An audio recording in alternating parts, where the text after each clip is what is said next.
Hey everybody, this is Charles Raether again from AmLaw Group. Today, this is not so much of an instructional or educational video. We always try to give valuable information to our clients with our videos. This is more kind of informational, immigration entertainment, if you want to call it that, right? We don't get enough entertainment, I think, in the immigration world. So maybe I thought we'd have a video that maybe just puts a little smile on your face, or at least gives you some interesting information that you otherwise wouldn't know.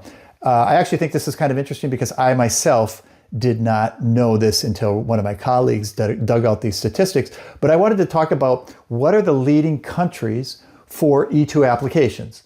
As you know, we love E-2s. We do a lot of them. It's a big part of our business, working with entrepreneurs who are looking to develop their business here in the U.S. And so here's an interesting factoid is, what are the leading countries that historically, and the trends are pretty consistent over the years. So it's not like the last year or two there's been any big changes. But what are the top countries whose citizens are applying for E-2 visas?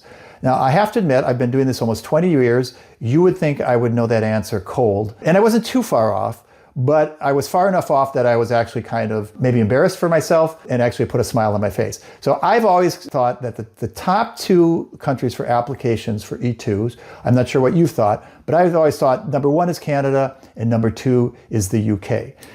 Canada, understandably, both cultural affinities and similarities as well as geographic proximity. I mean, right across the border. Sure, it makes sense. We'd have a lot of Canadians filing for E-2s. I mean, they already might have a business here in the US. And the UK as well, linguistic and cultural affinities, especially in taking into account the weather. I know a lot of UK people come here not only to develop their business, but also just to enjoy the sunnier weather. Of course, if you're in Minnesota or Maine, there might not be a big difference in the weather compared to the UK. But southern parts of the US, Florida, Texas, California, certainly offer a very different lifestyle. And so I always thought UK citizens were number two.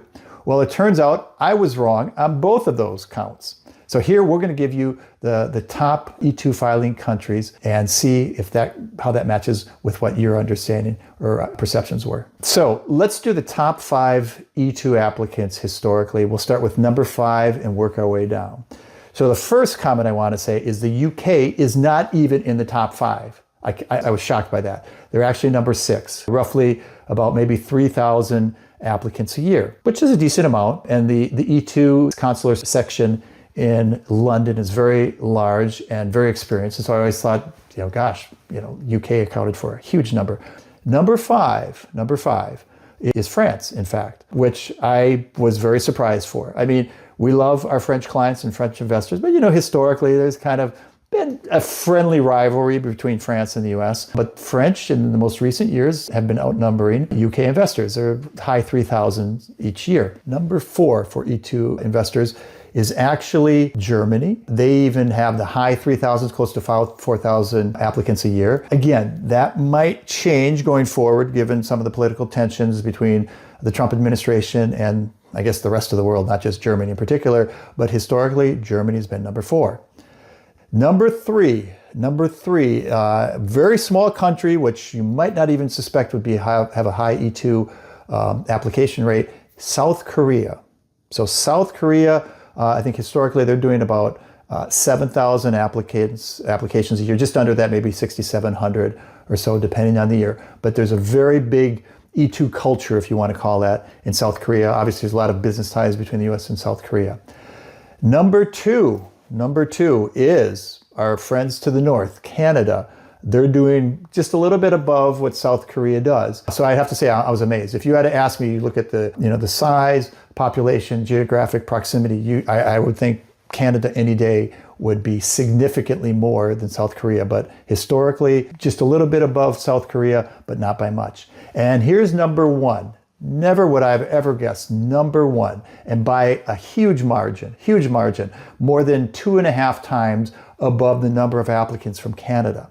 Number 1 is Japan. We get probably 14 to 15,000 E-2 applications a year. And when I say we, I mean the US, not AmLaw Group. I was just totally amazed by this in a pleasant way. I mean, I'm glad to see so many Japanese investors and business people taking advantage of the E-2 to advance and promote their business. Now, I think there's a larger contingent and concentration of Japanese business people on the West Coast as opposed to say in the East Coast and in particular in the Miami area. So I suspect, a good number of those Japanese investors are more centered out west on the Pacific. But nonetheless, the Japanese outpace Canadians by more than two times. So as much work and as much activity we have with our Canadian friends, we need to probably do a little bit more in Japan to help develop our contacts in that market. So hopefully this wasn't too, this is more the lighter side. This is what immigration attorneys do for fun. We look at numbers like this and get our giggles out of that. So I hope this was at least somewhat interesting for you. If you qualify for an E-2, regardless of where you're from, whether it's Japan, Canada, South Korea, Kyrgyzstan, Pakistan, any of these other countries, great opportunities that are available for you using an E-2. I would recommend you look at some of our other videos where we go into a lot of depth about our E-2 program and how it can benefit you and help you develop your business in the US, and at the same time, bring your family over here and enjoy some of the benefits that would afford to you. Until next time, again, I'm Charles Raether.